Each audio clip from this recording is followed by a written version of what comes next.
Assalamualaikum warahmatullahi wabarakatuh. Perkenalkan, saya Aila Rahmadani dengan NIM 2514070160.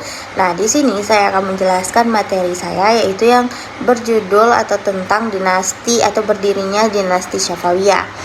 Nah, dinasti Syafawiyah itu merupakan salah satu kerajaan yang pernah berkuasa di Persia, yang sekarang kita sebut dengan Iran.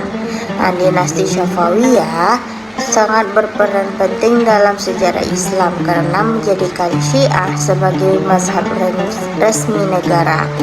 Oleh karena itu, dinasti Syafawiyah sering dianggap sebagai peletak dasar terbentuknya negara Iran modern.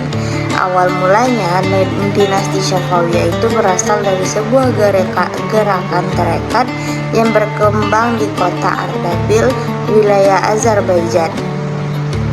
Nama Syafawiyah dinisbatkan kepada pendirinya, yaitu Syekh Syafi'uddin Ishaq Ardabili.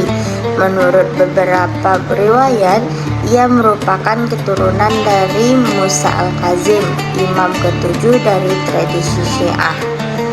Syekh Syafi'uddin adalah seorang sufi yang memiliki jalan tasawuf dalam kehidupannya. Ia berguru kepada Syekh Juddin Ibrahim Zahidi yang dikenal dengan julukan Taj al-Din. Karena ketekunan dan prestasinya dalam bidang tasawuf, Syafi'uddin dinikahkan dengan putri gurunya. Setelah gurunya wafat, ia menggantikan kedudukannya dan mendirikan tarekat Syafawiyah. Pada awalnya, tarekat Syafawiyah merupakan gerakan keagamaan yang berfokus pada dakwah dan pengajaran tasawuf. Namun, seiring berjalannya waktu, tarekat ini berkembang menjadi organisasi besar dan memiliki pengaruh luas di Persia, Suriah, dan Anatolia. Di berbagai daerah, tarekat ini menempatkan wakil-wakil yang disebut khalifah untuk membimbing para pengikutnya. Para pengikut tarekat Syafawiyah sangat fanatik terhadap ajaran yang pernah mereka yakini.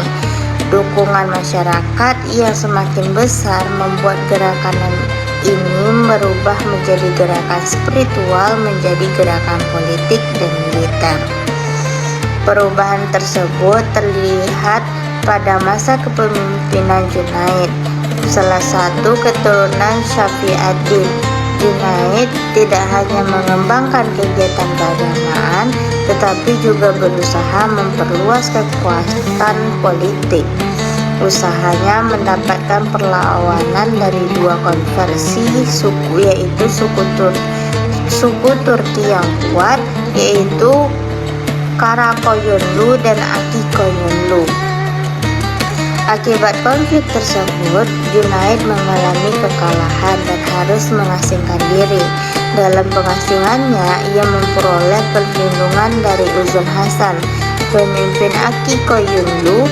Untuk memperkuat hubungan politik, Junaid menikahi saudara perempuan Uzun Hasan. Pada tahun 1459 Masehi, Junaid mencoba merebut Ardabil, tetapi gagal.